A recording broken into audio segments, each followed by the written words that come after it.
Hey guys, Chris from Flow Design. Today I'm going to show you how to install our diffuser kit with the Spats using a Ford XR6 Mark II. Let's get into it. So before we get started, let's cover a few things. First of all, there are two different finishes you can choose. This is the textured finish. Now, texture is good because it's crash resistant and it's low maintenance. It also comes in a gloss finish, but the fins do stay textured. The hardware is all stainless steel. There is separate hardware for the Spats and the Diffuser because they are sold separately.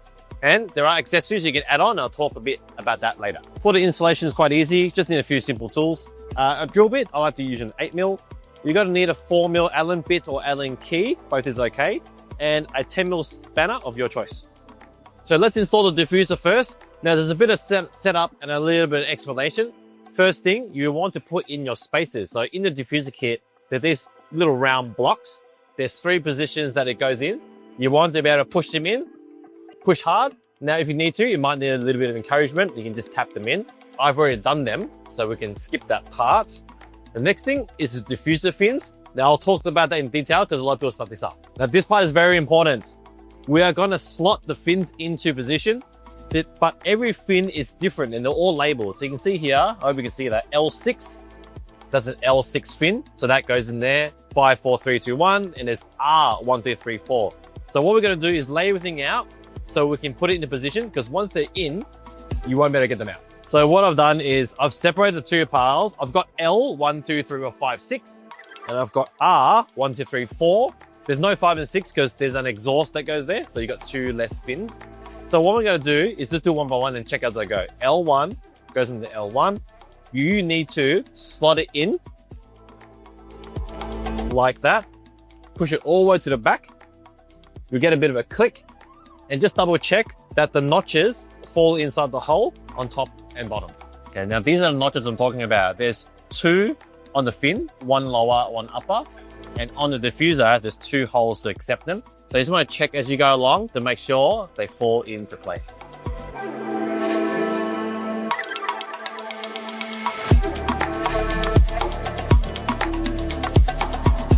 So now that we have our diffuser assembled, we've got the spacers pressed in, we've got the diffusers all pushed in and checked to make sure they're all lined up. Now, we should align this to the car. Pretty simple. There's a bit of a recessed pocket on the diffuser already. That lines up with this section. There are 2 factory holes already. So we're going to line up those 2 holes and put a bolt in it temporarily so we can clamp it down and drill out the rest. Now to line this up is really easy because you already have the diffuser fins on. So that cups against the back of the bar. What you're aiming for is this.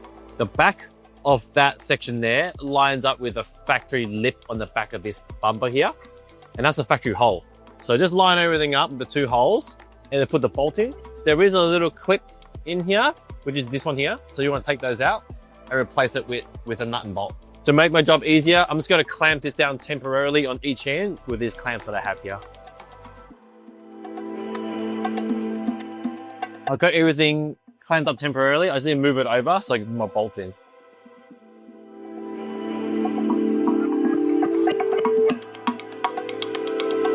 So since these are my 2 reference points, I'm going to tighten them up first and just make sure the back of the splitter lines up with that lip. Now, do you remember that spacer we put in earlier? That's where that is now, and that's our next reference point. So you want to line up the back of the spacer with the back of the lip. Just pinch that, drill your hole, and then you put your nut and bolt down, and then you repeat that on the other side.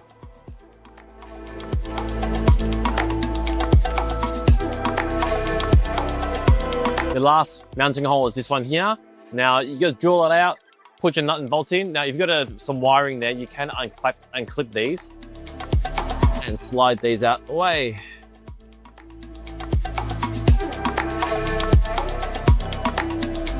Now the spats are super easy. We actually pocketed the shape of the bumper into the part. So all you got to do is marry up the pocket so it wraps around the bar at the very end.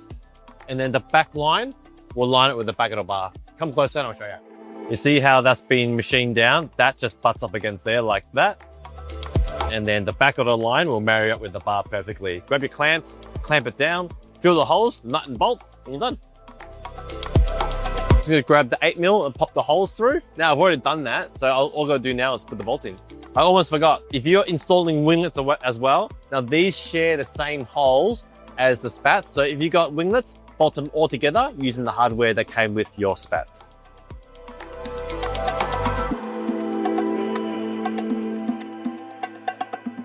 Now, because we're using the same hardware for the spat and the winglets, you want to make all your adjustments now before tightening them up.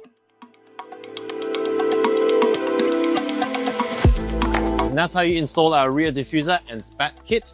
Now, it is compatible with tow bars if you have it, and it doesn't affect the factory mounting point for your tow point.